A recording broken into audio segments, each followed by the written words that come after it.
Get another check of your forecast right now and live pictures over Freedom Boat Club up in Lake Norman. Chris joins us once again with a look at your forecast. It's starting to warm up out there, Chris. Yeah, back to normal, Ben. Feeling like April. We had a quick trip back a month into March. I'm liking this month. This is one of my favorite months because you average the 70s throughout and you pop up in the 80s occasionally, and we're going to be there before you know it. Lots of sunshine to look around. Loving this. Blue skies galore. Monroe on top of the government center looking just fine. Our weather headlines over Charlotte. Not much rain really to go around over the next 7 days. We're back to the 70s today, and we're going to stay there pretty much the entirety of this week. Very little rain. The next chance will come tomorrow morning, but a lot of us will stay dry. And then you're back to the 80s starting on Sunday, so not too shabby. Got a tea time? 4. We're looking at temperatures in the lower to the mid 70s throughout the afternoon. Dry conditions. The wind's picking up a little bit, so you will notice today is a little bit more breezy than the last couple of days.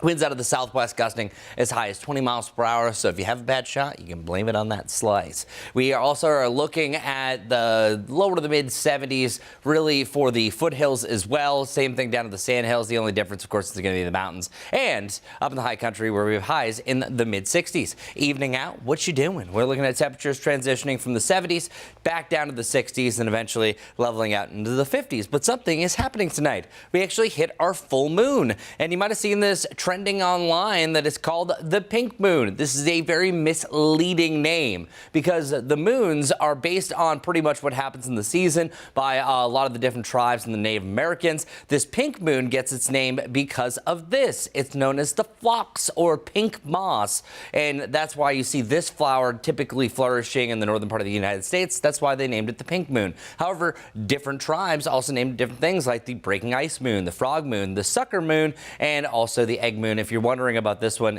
there's something called the suckerfish that was primarily fished around that time of the year. Now you know. The April moon will be past and gone, and it'll feel like April heading into tomorrow because look at our lows are back to the lower 50s. No more of the 40s like what we had this morning. This morning was honestly chilly for this time of year because we averaged about 51 degrees for the middle to late part of April. And then by the end of this 5-day stretch, end of the weekend, mid to the upper 50s, even some mornings starting off at 60 plus next week. Not too bad.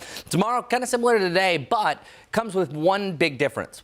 We have more cloud cover and a slight chance for rain. If you're watching from the mountains, I think anywhere between about 4 and 9 a.m., you can have some rain showers pushing through. However, oftentimes systems like these are tough to survive the trip across the mountain. So I think that's going to be the case in scenario. You might see a little bit of rain to conclude the morning. It could redevelop further down towards the south, but we're not seeing a lot of activity with this, nor do we really have a lot going on because you're looking at futurecast rainfall over the next 24 hours, less than 0.05 of an inch to not at all. And our rainfall chances after that, just a mere spotty chance on Friday. I think you can also include late Saturday and Sunday as well. Guy Roofing 70 forecast looking good. The mid 70s today through Friday, an upgrade by the weekend and back to the lower to the mid 80s Sunday and Monday.